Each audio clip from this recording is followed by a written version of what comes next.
नाम जपेंगे, वो तो खोते हैं कि यही जमिए, वो तो खोते हैं कि शांति के रास्ते पर आप चलिए मैं कुचल दूं, वो खोते हैं कि शास्त्र तलवार उनका है।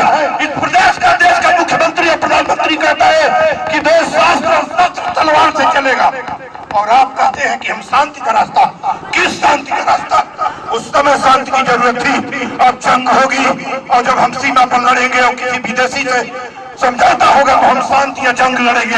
लेकिन इन बेईमानों को उखाड़ के फेंकते क्यों नहीं? और ये बेटियां बैठी हैं, बेटियां तुम पढ़ना, कोई काम मत करना, पुलिस की सिपाही की भर्ती निकले, तुम्हारी 18 साल 20 साल उम्र हो, फौरन भर्ती होने जाओ, क्रांति का बिगुल बजाओ, जितना पद होता है उसको कैप्चर करो।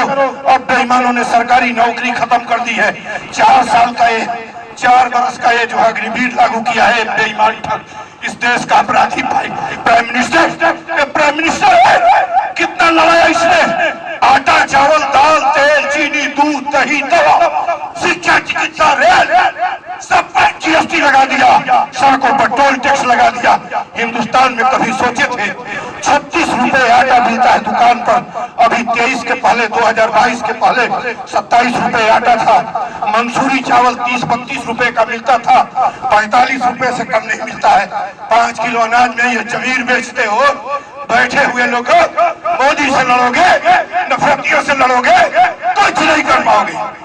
भूख से लड़ लो, लेकिन इन बेईमानों को उखाड़ फेंकना है। जय हिंद, जय भारत, जय भगत, जय गांधी, जय अम्बेडकर, जय राम स्वरूप वर्मा, शिव वर्मा, भगत सिंह, सुखदेव, राजगुरु, बिस्मिल्लाह खान, रोशन, राजेंद्र लाइडी, उधम सिंह, मदनलाल ढींगरा, चंद्रशेखर आजाद की जय बोलो।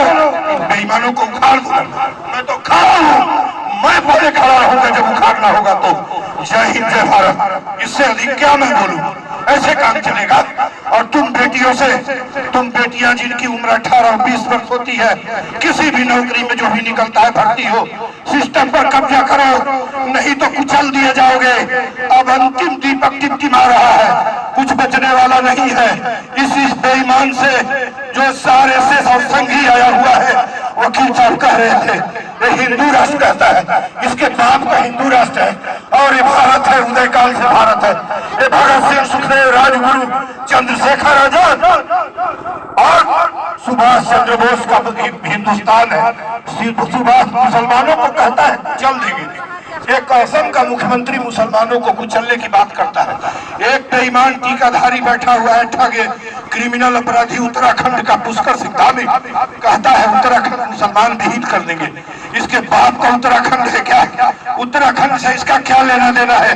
इस ठग का एक ठग विद्या सत्ता करने वाला उत्तराखंड। अरे वह जब 1857 की आजादी की पहली तलवार टंकार बाज रही थी तो बरेली में बख्त खां की तलवार बाज रही थी। अंग्रेजी सेना का सूबेदार था, फेंका और नंगी तलवार लेके अंग्रेजों के ऊपर दौड़ पड़ा और गया दिल्ली के अंदर बहादुर शाह 83 साल का था, वो कह रहा था हम युद्ध नहीं लड़ेंगे। वो डरा हुआ था, फिलिप उसके लाल किले में रेजिडेंट था, उसकी हत्या कर देता, कहा हम नहीं लड़ेंगे। उसकी नई नवेली बीबी जीनत महल ने कहा अरे अब क्या देखते हो, से दिल्ली का है का तुम्हारा राज, देश भर के लोग तुम्हें मानते हैं, उठा तलवार। 83 साल का बुढ़ा जब तलवार छूने की कोशिश किया, उसके बकलों को कत्ल कर दिया गया। बेगम लखनऊ में बाज रही थी अंग्रेजों से, और तुम्हारे राम को, तुम्हारे मंदिर को जब पैरों के नीचे कुचल कर हिगरोज और अंग्रेजी सेना 90 साल तक गुलाम बना के रखी थी।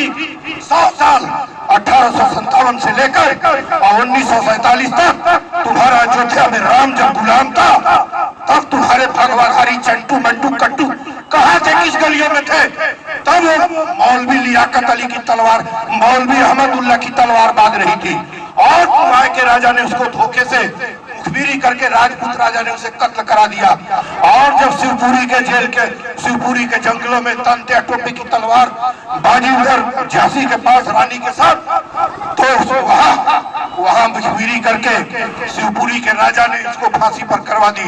सुभाष तंत्या टोपे को, सुभाष बाबू को की मुखबिरी एक ब्राह्मण ने की थी, इन्हीं भगवाधारियों ने की थी।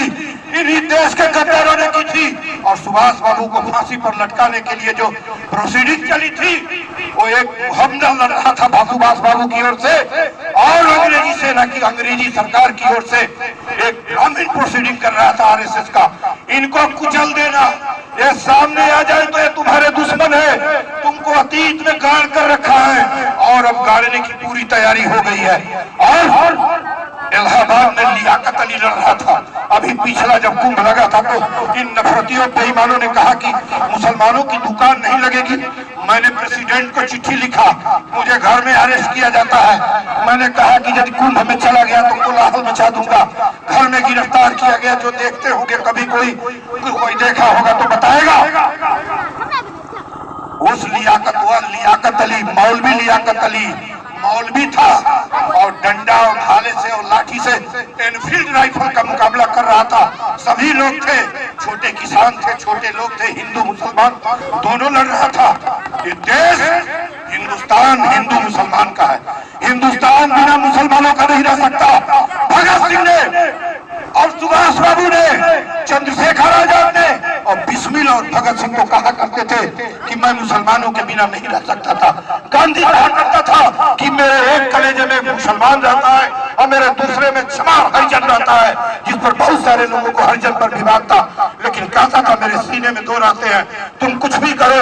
और गांधी को गन डाउन कर दिया इन देश के गद्दारों ने और देश को गुलाम बनाने वालों ने। हमेशा अंग्रेजों का साथ दिया। उठ जाओ लाठी डंडे लेकर, कसम खा के यहाँ से जाओ कि वोट इनके बक्से में मत डालना, पूरी देश की दौलत तुम्हारे खाते में डाल दे। इसके 2000 रुपए निकाल कर और ईमानदारी से शराब मत पीना, ईमानदारी से तरकारी मत खरीदना। जो तुम्हारे समुदाय के गरीब बच्चे हैं उनको जुटा कर पैसे पढ़ाओ। यदि इनका पतन करना चाहते हो तो, नहीं तो कुचले जाओगे। मैं इससे ज्यादा क्या बोलूं। जय हिंद, जय भारत। इस मंच पर सभी सम्मानित लोगों का अभिवादन और सलाम करता हूं। और अशोक जी जादूगर प्रतीक्षा कर रहे हैं, बहुत देर हो चुकी है। जय हिंद।